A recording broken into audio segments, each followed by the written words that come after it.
Hello guys, welcome back again to my YouTube channel, PAANO Vlog. So welcome back again sa aking tutorial.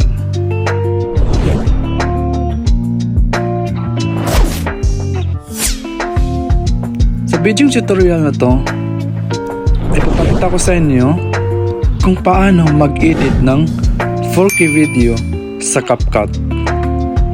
So tara na at simulan na natin.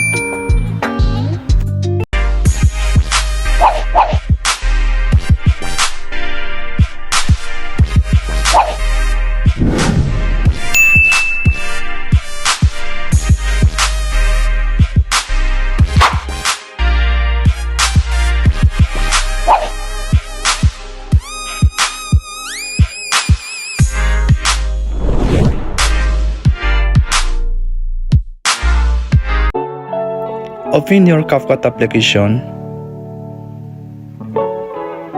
then click mo yung new project, then select mo yung video kung saan gusto mong i-edit, tapos tap mo yung watermark, then delete.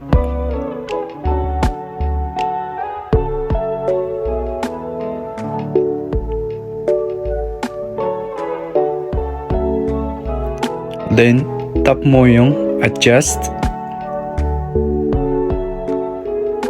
Then, punta ka sa graphs. Then, i-adjust mo yung lahat ng color. Sundan mo lang yung procedure na ginagawa ko. So, pag na-adjust mo lahat yung mga color dyan, then i-check mo siya ng maayos.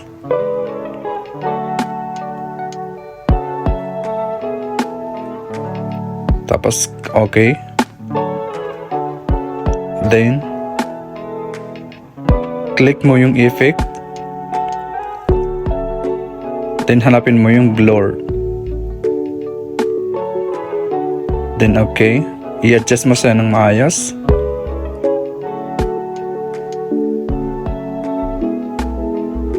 Tapos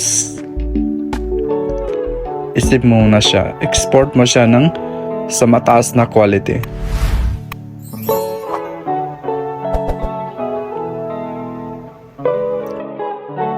Open mo ulit yung CapCut. Then pagkatapos click mo ulit yung new project. Then, ilagay mo ulit yung dating video na inedit mo. Tapos, delete mo yung watermark. Click mo yung overlay. Tapos, ilagay mo yung inedit mo na video.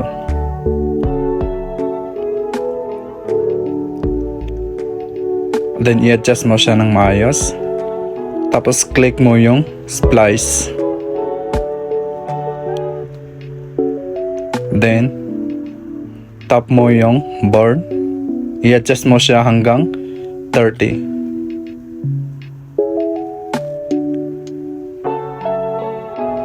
Tapos, okay.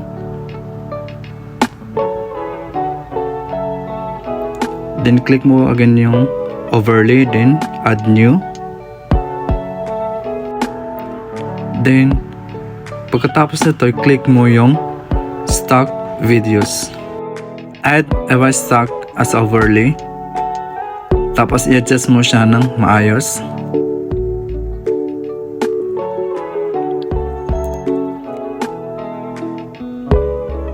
Tapos tap on splice.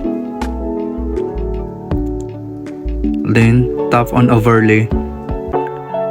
Then adjust mo siya hanggang 24. Gawin mong 24. Then, okay. Then, export mo siya ng sa high quality.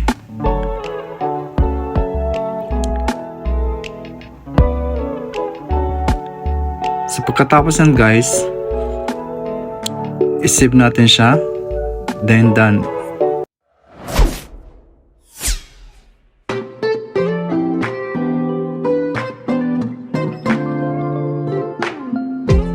So that's all guys.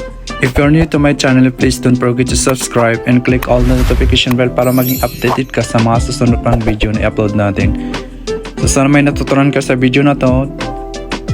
Thank you for watching and God bless and stay safe always.